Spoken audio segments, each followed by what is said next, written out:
अस्सलाम वालेकुम, मैं हूं जवार अवान और आप देख रहे हैं जवार ट्रैक्टर्स यूट्यूब चैनल। जवार ट्रैक्टर्स यूट्यूब चैनल में मैं आप सब दोस्तों को वेलकम कहता हूं। जी आयानो सत बिस्मिल्लाह। इंशाल्लाह आज की वीडियो में मैं अपने किसान की आवाज़ उठाऊंगा और मैं आपको बताऊंगा कि मेरे किसान के साथ किस किस मौका पर कौन कौन सी ज़्यादतियाँ की जाती हैं। दोस्तों, आप लोग जानते हो कि पाकिस्तान एक जो है ज़रूरी मुल्क है और पाकिस्तान के अंदर अगर हम आबादी की बात करें तो 70% लोग ऐसे हैं जिनका पेशा एग्रीकल्चर है। लेकिन मैं यहाँ पर अफसोस से जो है एक बात कहूँगा कि इन 70% लोगों के साथ जो जो लोग ज्यादती करते हैं मैं आज आपको बताऊँगा। सबसे पहली जो मेरे किसान के साथ ज्यादती होती है कि मेरे किसान को खाद और बीज पे कोई रिलीफ नहीं मिलता। यानी कि अगर वो ज़रूरी अद्वियात लेने जाता है तो वहाँ पर भी टैक्सेस की मद में उससे बहुत से पैसे लिए जाते हैं। और अगर मेरा किसान खाद लेने जाता है तो जो वो खाद जिससे उसको ये उम्मीद होती है कि मेरी जो क्रॉप है वो ग्रोथ करेगी। पहली बात तो यह है कि उस खाद के अंदर भी मिलावट होती है और वो खाद भी उसको इतनी महंगी मिलती है, उसके ऊपर भी उसको कोई खातिर ख्वाह रिलीफ नहीं मिलता। उसके बाद मेरा किसान, क्योंकि अगर हम पाकिस्तान की बात करें तो ज़्यादातर जो डीज़ल है वो एग्रीकल्चर में यानी कि ट्रैक्टर्स वगैरह में यूज़ होता है। जो मेरा किसान है, क्योंकि ट्रैक्टर जो है किसान के लिए मैं कहता हूँ कि एक ज़रूरी चीज़ है। अगर वो ट्रैक्टर उसके पास ना हो तो अच्छे तरीके से अपनी खेती बाड़ी जो है, बल्कि पॉसिबल ही नहीं है कि बगैर ट्रैक्टर के वो जो है अपनी खेती बाड़ी करे। तो जब वो डीज़ल लेने जाता है तो उसको डीज़ल महंगा मिलता है, जब वो ट्रैक्टर लेने जाता है तो उसको ट्रैक्टर महंगा मिलता है, जब वो मार्केट में अपनी क्रॉप्स को सेल करने जाता है, बेचने जाता है, क्योंकि उसको बहुत उम्मीदें होती हैं। मेरा किसान जो है उसी फसल से वो कहते हैं मेरी फसल अच्छी होगी, मेरे पास पैसे आएंगे तो मैं अपनी बेटियों के हाथ भी पीले करूंगा। लेकिन यहाँ पर इंतहाई अफसोस से मुझे कहना पड़ता है कि जब उसकी फसल तैयार होती है, छोटे से लेकर बड़ा सब उसको खाने वाले होते हैं। अगर वो अपनी गंदम बेचने जाता है और अगेन वो बैंक में जाता है वहाँ पर कैश लेने के लिए, तो मेरे किसान को लाइन में लगना पड़ता है। और अगर कोई अच्छा बिजनेसमैन हो तो वो मैनेजर साहब के पास बैठता है। अगर मेरा किसान किसी मैं कहता हूँ गवर्नमेंट के दफ्तर में जाता है जहाँ पर उसको पानी का मसला हो, किसी किस्म का भी कोई प्रॉब्लम हो, तो वहाँ पर भी मेरे किसान के साथ कोई अच्छा सलूक नहीं किया जाता। अगर मेरा किसान किसी इस्तेमाल शुदा शोरूम वाले जो ट्रैक्टर्स का काम करते हैं या न्यू ट्रैक्टर्स का, यानी कि जिनके पास न्यू ट्रैक्टर की डीलरशिप है, अगर मेरा किसान वहां पर भी जाता है तो जो पुराने ट्रैक्टर्स का काम करते हैं, हम भी पुराने ट्रैक्टर्स का काम करते हैं, और जो न्यू ट्रैक्टर्स का काम करते हैं वो भी मेरे किसान के साथ अच्छा सलूक नहीं करते। वो भी ये नहीं सोचते कि हम इसको कम कीमत में एक अच्छा ट्रैक्टर दे दें, बल्कि वो भी जो है उसको उनको पता होता है कि आज जो है ये किसान हमारे हत्थे चढ़ गया तो वो भी उसको लूट लेते हैं। किस्सा मुख्तसर कि मेरा किसान जहां भी जाता है उसको लूटा जाता है। लेकिन यहां पर मैं आपको अपने किसान की मेहनत बताऊं कि उसकी मेहनत कितनी है। मेरा किसान पहले ज़मीन को तैयार करता है, अपने खून पसीना लगाकर उस ज़मीन को फुली जब तैयार करता है तो अल्लाह की उम्मीद पर जो है वो जाके बीज ज़मीन के अंदर डाल देता है। और मेरा अल्लाह जो है वो अमानत में ख़यानत नहीं करता। ये हम इंसान है जो अमानत में ख़यानत करते हैं। एक के बदले पता नहीं कितनी, अब एक गंदम जो होती है, एक गंदम का वो दाना डालता है तो अल्लाह पाक उसमें से कितने जो है वहाँ पर जो एक दाने होते हैं वो आपको मिलते हैं। आप लोग कभी वो गंदम का जो सिट्टा होता है उसके गिने करें कि उसके अंदर कितने दाने होते हैं, तो मेरे अल्लाह पाक जो है उसकी अमानत में ख़यानत बिल्कुल नहीं करता। पूरी फसल उसकी जो है उग जाती है। मेरा किसान जो है उसको ऐसे स्प्रे कर रहा होता है। जो लोग मेरे किसान को पेंडू कहते हैं, अगर उनके जिस्म पे ज़रा सा वो लग जाए तो मैं कहता हूँ वो तड़प तड़प के मर जाएंगे। मेरे किसान को जो लोग पेंडू कहते हैं, भोला भाला कहते हैं, पागल कहते हैं, अगर वही लोग जहाँ पर मेरा किसान रात को जब बर्फ़ पड़ रही होती है, दिसंबर होता है या जनवरी का महीना होता है, मेरा किसान रात को 1 बजे उठ के ठंडा ठंडा नहर का पानी अपनी क्रॉप्स को लगा रहा होता है। जो लोग मेरे किसान को लूटते हैं या जो लोग मेरे किसान को पेंडू कहते हैं, अगर वो लोग उस वक़्त 10 मिनट मेरे किसान के साथ नहीं गुजार सकेंगे, मैं कहता हूँ वहीं ठंड में वो मर जाएंगे, जो मेरे किसान के साथ ज्यादतियाँ करते हैं या मेरे किसान को पेंडू कहते हैं। उसके बाद मेरा किसान सख्त गर्मी के अंदर जब धूप, कड़कती धूप में मेरा किसान अपनी फसलों की कटाई करता है। मैं बहुत सी चीज़ें यहाँ पर मिस कर रहा हूँ क्योंकि वीडियो की लेंथ बढ़ जाएगी।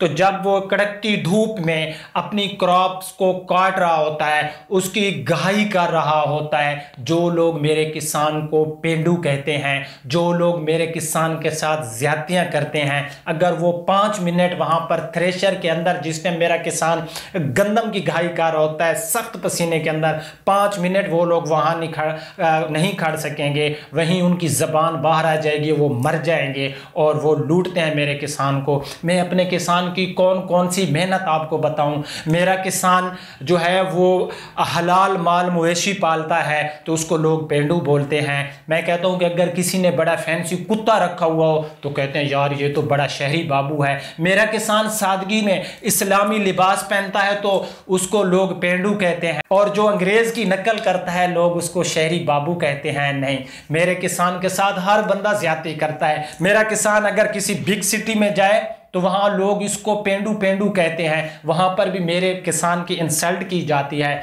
मेरा किसान हर जगह पे जाए तो उसके साथ जो है बुरा सलूक किया जाता है। मेरा किसान जब उसका शुगर केन होती है, शुगर केन पे वो कितनी मेहनत करता है आपको पता है? 1 साल बाद उसको फल मिलता है। शुगर केन मैं कहता हूँ कि एक लंबी लाइफ वाली, उसकी लंबी ज़िंदगी है। 1 साल बाद जो है अगर वो आज मैं कहता हूँ कि अगर उसने शुगर केन लगाई है तो 1 साल बाद जो है वो जो गन्ना है वो मिल में देगा। लेकिन यहाँ पर एक शुगर माफिया बैठा है, मेहनत मेरा किसान करता है, उस गन्ने को खादें मेरा किसान देता है, उसको स्प्रे मेरा किसान करता है, उसको ठंडे पानी मेरा किसान लगाता है, उसकी कटाई मेरा किसान करता है। मिल के गेट के ऊपर सर्दियां होती हैं जिस टाइम, जो मेरे ख्याल में दिसंबर से पहले जो है मिल ओपन हो जाती है।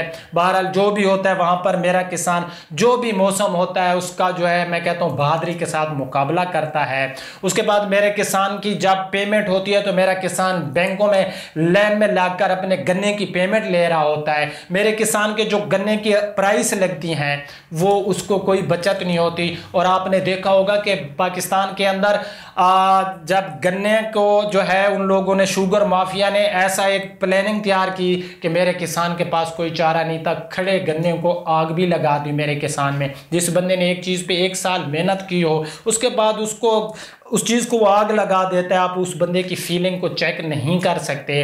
फिर जब मेरा किसान अपना जाके शुगर मिल में जो शुगर माफिया बैठे हैं वहाँ पर जाकर जब वो अपना गन्ना दे आता है, जो उसको प्राइस लगती हैं उससे ना तो उसकी बेटी के हाथ पीले होते हैं, ना तो वो बैंक वाले को जो उसने खाद बीज के लिए कर्जा लिया होता है वो कर्जे की अदायगी कर सकता है, बल्कि मेरा किसान और फंसता जाता है। कभी ज़राई अद्वियात वाले उसके पास होते हैं, कभी जो है बैंक वाले उसके पीछे फिरे होते हैं। उसके बाद जो है मेरे किसान को तो नुकसान होता है लेकिन अरबों खरबों रुपए का फायदा होता है। ये जो शुगर माफिया हैं, ये जो शुगर मिल्स के मालिकान हैं, शुगर मिल्स माफिया, तो इनको अरबों खरबों रुपए का फायदा होता है। मेहनत मेरा किसान करता है, अपने ख्वाहिशात को जो है उसकी जो ख्वाहिशात होती हैं वो पूरी उसकी नहीं होती, वो अपनी बेटी के हाथ पीले नहीं कर सकता। क्योंकि आपको पता है पाकिस्तान के अंदर एक मैं कहता हूँ एक बड़ी बेहुदा किस्म की गंदी रस्म है, जब तक जहेज ना हो तो कोई नहीं लेता उसकी बेटी।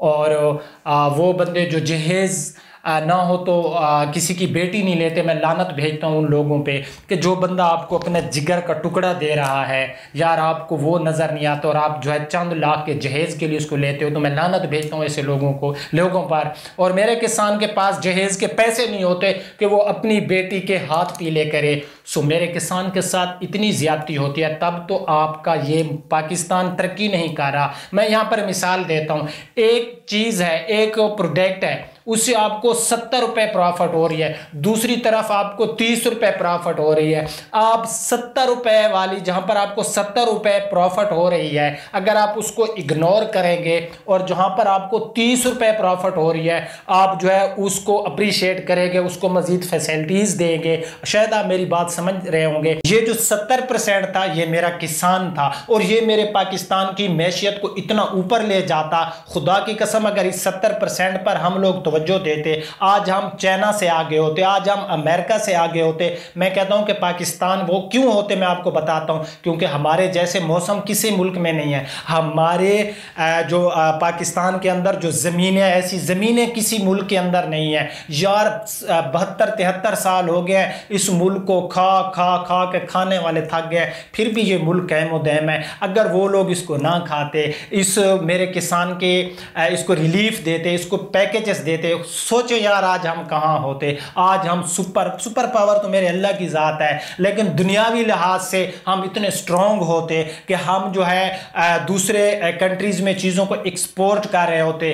और मेरे किसान के साथ जुल्म करने वालों, और मेरे किसान के साथ ज़्यादती करने वालों, अगर एक साल मेरा किसान गंदम की बिजाई ना करे तो आपके बच्चे भूखे मरेंगे। पाकिस्तान के अंदर गंदम की किल्लत हो जाएगी और आपको गंदम बाहर से इंपोर्ट करनी पड़ेगी। आज तो आप गंदम एक्सपोर्ट कर देते हो, फिर आपको इंपोर्ट करनी पड़ेगी। और मेरे किसान को लूटने वालों, अगर मेरा किसान एक साल गन्ना ना लगाए, ये जो शुगर माफिया वाले बैठे हैं, ये अरबों खरबों जो मेरी किसान की जान से जो है वो कमा रहे हैं, और जिनके बेटे एसी में सो रहे हैं, जिनके बेटे बाहर कंट्रीज में जाके अच्छी अच्छी यूनिवर्सिटियों में पढ़ रहे हैं, खुदा की कसम ये मेरे किसान को दुआ करें। मेरे किसान का बेटा सख्त गर्मी के अंदर वो जो है एक हार्ड वर्क कर रहा होता है, आपका बेटा एसी रूम में रहता है। मेरे किसान का बेटा सर्दी के अंदर हार्ड वर्क करता है, आपका बेटा सर्दी के अंदर हीटर रूम में सो रहा होता है।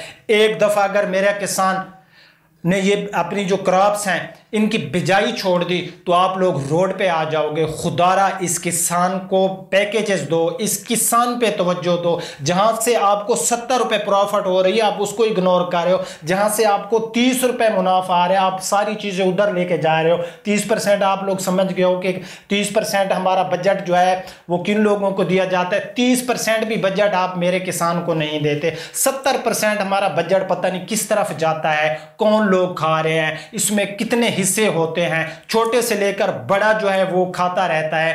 तो मेरे किसान के साथ उसको क्या पैकेजेस दे, मेरे किसान को सब्सिडी दे, बीज के अंदर दे, ज़रूरी अद्वियात के अंदर दे, एग्रीकल्चर में इस्तेमाल होने वाली मशीनों के अंदर दे।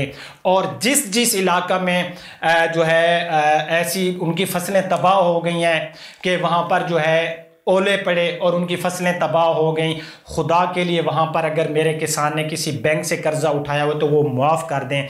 मेरे किसान को वहाँ जाकर रिलीफ दें, उसको तसल्ली दें, क्योंकि मेरा किसान जो है उसका कोई साथ देने वाला नहीं है। और इंशाअल्लाह अगर आप लोग कहेंगे तो मैं हर फ्राइडे को अपने किसान की आवाज़ उठाने के लिए ऐसा एक प्रोग्राम करता रहूँगा।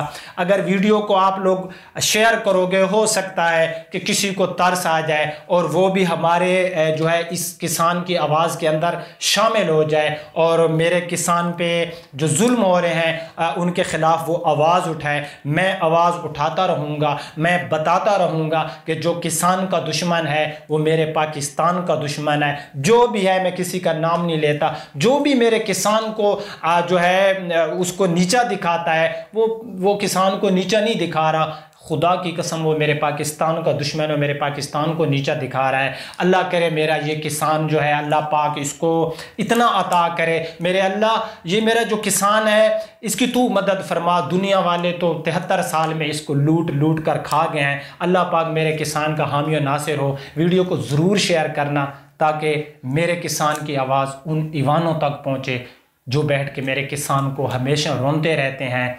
और उन लोगों को भी शर्म आनी चाहिए जो मेरे किसान को पेंडू बोलते हैं। मेरा किसान अगर ना होता तो ये आप जो फैशन करते हो ये फैशन आप ना कर सकते। इसके पीछे मेरे किसान की मेहनत है। अल्लाह पाक आपका हामी और नासिर रहे। वीडियो को लाजमी शेयर करना, अच्छा सा कमेंट्स करना। अब आपका होस्ट ज़वार अवान आपसे इजाज़त चाहता है। अल्लाह हाफिज़।